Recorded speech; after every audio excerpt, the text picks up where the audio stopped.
Hi, this is my review of MYFAROG, Mythic Fantasy Role-Playing Game, 2nd edition, by Barg Vikernes. When I first heard about a 2nd edition of MYFAROG coming out, I thought that it was going to be somewhat similar to other editions of other RPGs, such as Call of Cthulhu, when they only make a few modifications or tweaks, but the system remains unchanged. However, this edition feels a bit more than just a few changes. While not entirely a reboot, it feels like a different way to play MYFAROG and still preserving or keeping the essence of MYFAROG intact. Now, let's talk about the what I consider the most important changes between editions. If you haven't seen my review for MYFAROG First Edition, I recommend that you do so. You can click on the link in the description below, because a lot of the things that I talk about concerning the theme and a lot of the things concerning the rules also apply to this edition. Not all of them, but for the most part the theme remains intact, although it's been more polished in this 2nd edition, in my opinion. And the rules, although there have been significant changes, the spirit of the rules of the game still remains the same, in my opinion. Now let's talk about the quality, the physical quality of the book. Well, first let's start with the map. There's a beautiful map included. It looks just as good as the other one, and it's handier. Because it's a smaller map, it's easier to handle.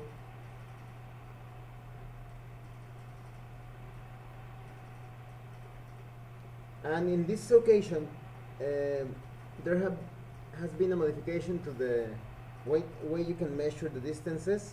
Here it's in miles, while with the other map you had a different measure in roads. Now, when it comes to the durability of this map, considering it's thinner paper, it's pretty good, and it's very portable, very handy. Now, when it comes to the book, there is one thing that I think that was sacrificed. So let's start with the good things first. You have an awesome cover by the same artist, I think, from MYFAROG First Edition. This cover, as you can see, feels more stoic and action-oriented, in my opinion, while the other one had a solemnity and a mystical weight to it, let's put it like that. So both covers are nice. They just have a different, each one has a different feeling. Now, the paper is pretty good as well. The ink is pretty good too, because some ink that they use with cheaper books, it just sometimes gets smudged, or it doesn't really stick to the paper, so to speak. One thing that I really like about this new edition is that the font used is easier on the eyes. It's easier to read the letters. The other, the MYFAROG First Edition font had a really nice, cool aesthetic to it. It felt quite thematic and mysterious even, but after a while it was somewhat tiring to read it. Not too much, but if I had to say which one of those fonts is easier on the eyes, this one is better, and everything feels more condensed. Everything feels easier to understand from an visual ergonomics, a way of looking at things. no pun intended.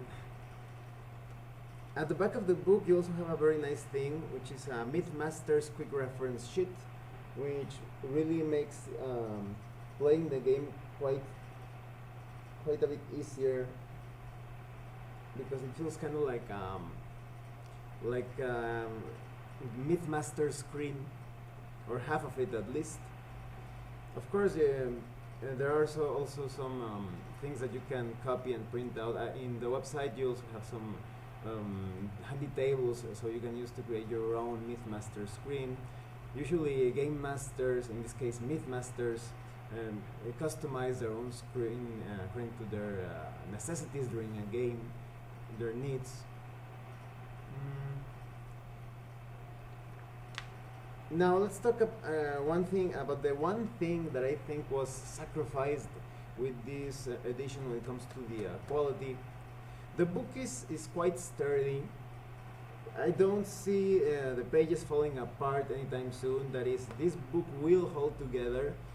However, I can already see that the aesthetic aspect of the book is going to be damaged after medium to heavy use. So, for example, this book didn't fare too well in the shipping process. You can see how this has this plastic, because it's soft cover, very somewhat thin soft cover. It only has a plastic, sort of like a plastic sticker covering the entire book, and this is going to peel off quite soon, and it's going to crease a bit. As you can see in the back part of the book, you can see that it's already has some like a crease of plastic. It didn't fare too well in the shipping process.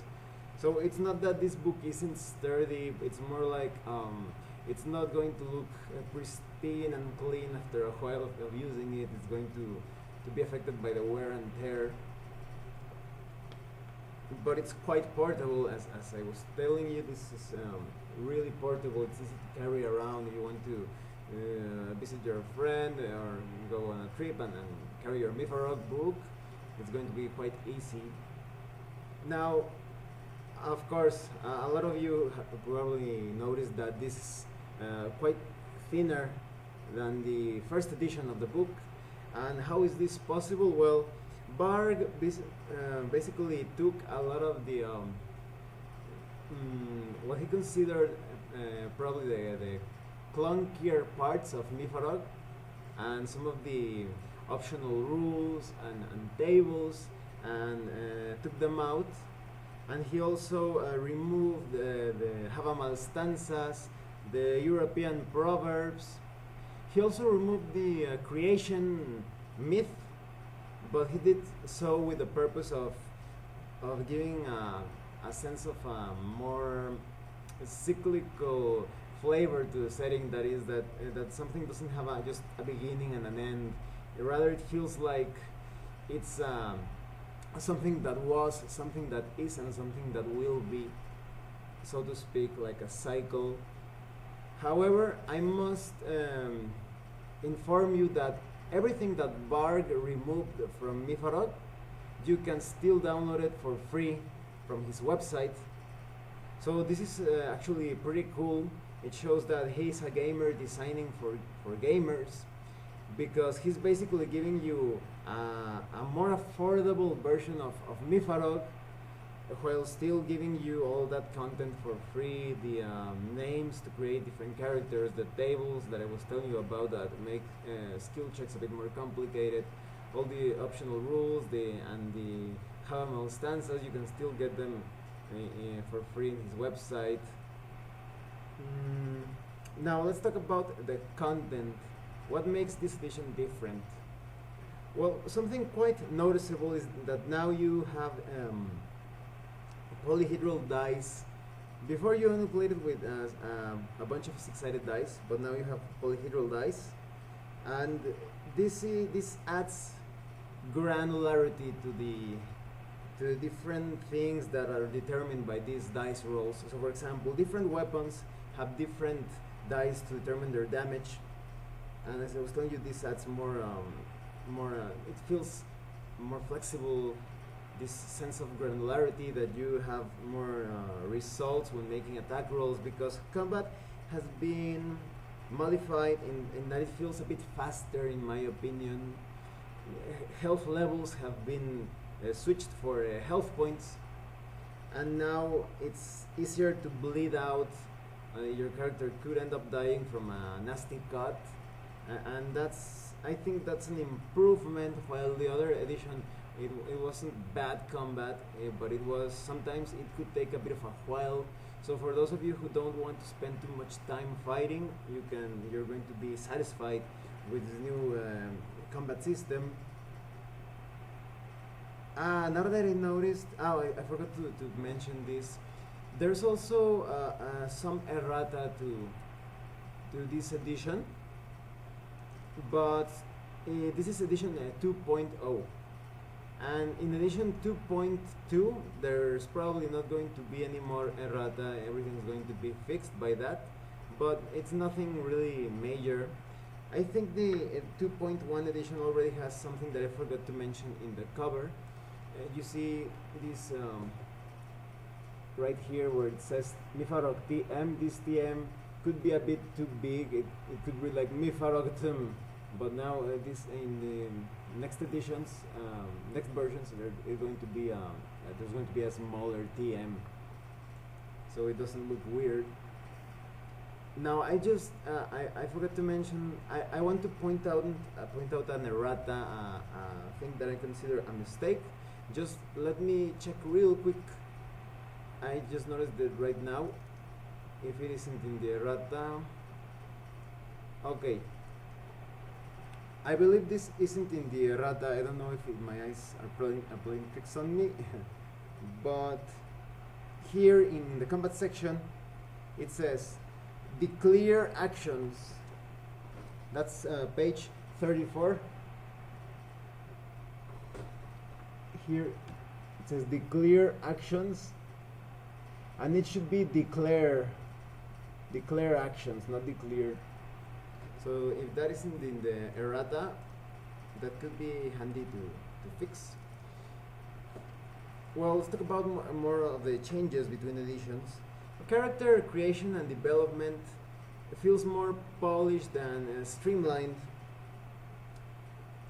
I think this is due to not only the taking away the different the character names and some other details about character creation, but that character roles here feel a bit more fixed, with a bit more weight to them, in the sense that before it was somewhat easy to change character roles, but here it kind of feels like a path that you have chosen, and you stick to that path to the very end, and only something really radical or perhaps even traumatic will make you switch from one path to another. Something that's also quite user-friendly is that many of the Thulian words have been changed for words that are more easy to understand, or words that are more familiar to the English-speaking person. So everything feels really user-friendly because of that. I think it's better, but for those that had a bit of trouble pronouncing the different Thulian words, this is a nice modification. I also liked that there was an addition of a couple of rules related to combat, which is the use of chariots, which feels not too complicated and not too added on a whim. It feels like a good element to add to any combat situation.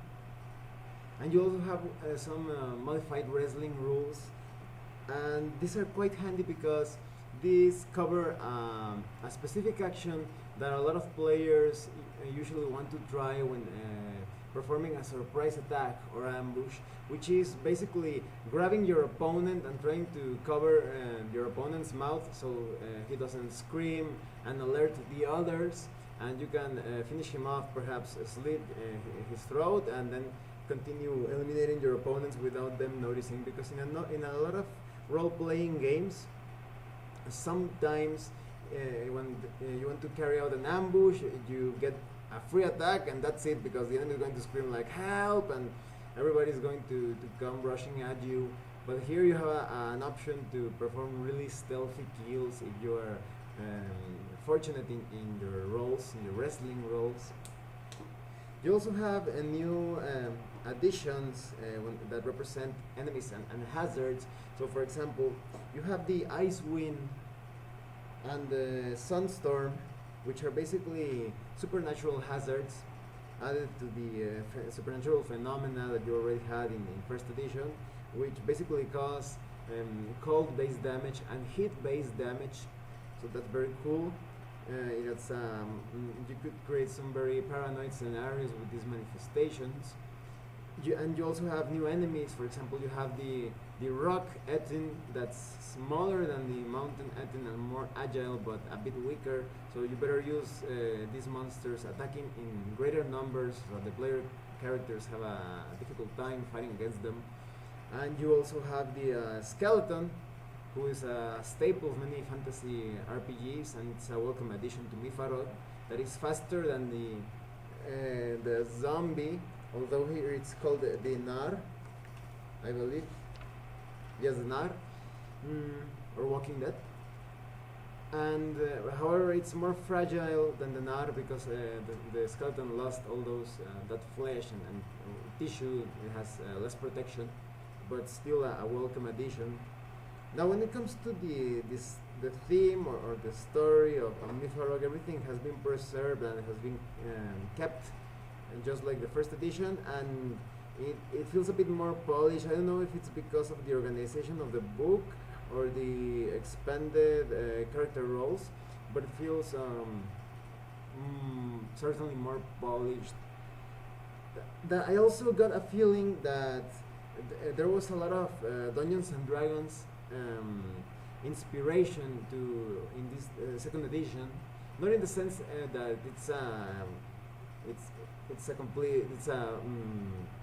like a clone, not in that sense, in the sense that there's inspiration when it comes to the abilities of the different character roles. So each level, as you move up, you will get new abilities, and this all balances out according to the type of character you are playing. So for example, the Berserk has one more ability than the Valkyrie, and someone using Valkyrie could be, oh, that's not fair, why does the Berserk get an ability at level 10? But that's logical because the Berserk has a higher requirement, a higher prerequisite. If you want to become a Berserk, you have to have a very high number of strength, very elevated attribute of strength, and the Valkyria doesn't need too much strength. So everything somewhat balances out as you check the statistics. There are some more details. So for example, favor points are handled easier. They are a lot easier and smoother to use. So those players that wanted to duel or wield the power of the gods or ask for their favor, you have a streamlined system of favor points. And that's a very cool thing that I think makes MYFAROG quite strong, is that any type of character, even if you are a warrior, you could ask for the favor of the gods in the right conditions. So every character in MYFAROG feels somewhat magical, because some players could get a bit discouraged in other RPGs when they try to create a character and they say, oh, but I can fight, but I can't use anything magical or divine. That's hard, that sucks. But here everything feels with a bit of magic. And those are the changes that I considered a bit more significant. There are a few more things, but those are the ones that I think were more positive. The character sheet also is a bit smaller, because it won't be as difficult to create your character. Now let's talk about what I think of MYFAROG second edition. It's very good. It's a very good edition. Barg could have simply just modified very few things, but he actually transformed MYFAROG without sacrificing the essence of MYFAROG. This still feels like MYFAROG, but easier and faster to play, easier to understand. He also achieved something that very few times can be achieved, which is the combination of simulationist system with a streamlined system. So you could call it a streamlined simulation of things. That is, MYFAROG, despite all the fantasy elements, it still feels real, and because of that, those players that are looking for something a bit more of a hardcore experience won't be disappointed, and those that are looking for something easier to play will not be disappointed either, because the system feels quite streamlined and easy to understand. And Barg is constantly releasing free content for this. I don't know how much frequency he's doing this, but I just saw that he released a free adventure, so that's pretty cool. He shows he cares about his customers, and this is something that only a few game designers do. Of those that come to my mind, or maybe William McCausland and Kevin Crawford with their excellent fan pages and Scarlet Heroes fanzine of Kevin Crawford. That's very cool, and in this occasion Barg certainly proves that he has a lot of love for MYFAROG, and is constantly offering free downloadable content so you can enhance your MYFAROG experience.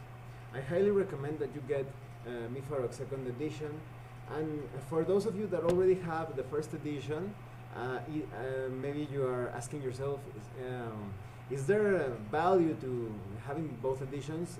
I believe there is value.